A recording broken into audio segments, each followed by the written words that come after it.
पुढची बातमी पाहूयात। मराठा आरक्षणासाठीच्या क्युरेटिव्ह पिटिशनवर आज सुप्रीम कोर्टामध्ये महत्त्वाची सुनावणी पार पडणार आहे। आरक्षणासाठी कोर्ट आणि रस्त्यावरचा लढा सुरूच दिसतोय। कोर्टाच्या निर्णयाकडे आता संपूर्ण राज्याचं लक्ष लागलेलं आहे। मराठा आरक्षणासंदर्भातली ही महत्त्वाची बातमी आपण पाहतोय आणि या संदर्भात अधिकची माहिती जाणून घेऊयात। आमचे प्रतिनिधी शिवाजी काळे सध्या आपल्या सोबत आहेत। शिवाजी, मराठा आरक्षणासंदर्भातली महत्त्वाची सुनावणी आज सुप्रीम कोर्टामध्ये होते आहे। कधीपर्यंत ही सुनावणी सुरू होईल आणि नेमकं काय घडण्याची शक्यता आहे? गौरी, या सगळ्या संदर्भात आज न्यायाधीशांच्या कक्षामध्ये चर्चा होईल आणि त्यानंतर या सगळ्या संदर्भात निर्णय अपेक्षित आहे। मात्र महाराष्ट्र सरकारने नवीन आरक्षण दिलं असल्यानं या संदर्भात फारसा स्कोप महाराष्ट्र सरकारला असेल असं नाही। ही फक्त एक कायदेशीर प्रक्रिया म्हणून याकडे पाहिलं जाणार आहे।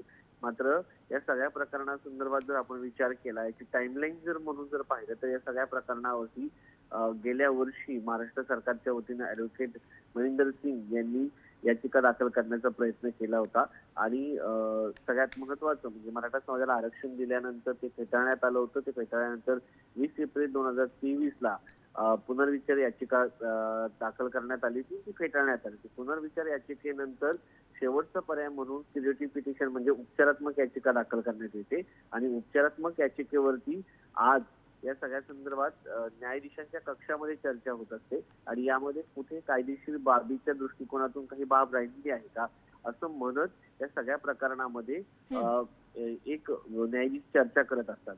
सगळ्यात महत्वाचं म्हणजे मराठा समाजाला दिलेलं आरक्षण 50% आरक्षण मर्यादा ओलांडत असल्यानं इंदिरा साहनीच्या खटल्यानुसार ते आरक्षण फेटाळण्यात आलं होतं। मराठा समाजाला एसीबीसी अंतर्गत हे आरक्षण देण्यात आलं होतं, ते असंवैधानिक ठरलं होतं। 1 डिसेंबर 2018ला महाराष्ट्र सरकारने मराठा समाजाला शिक्षणात 12% आणि नोकरीमध्ये 13% आरक्षण दिलं होतं।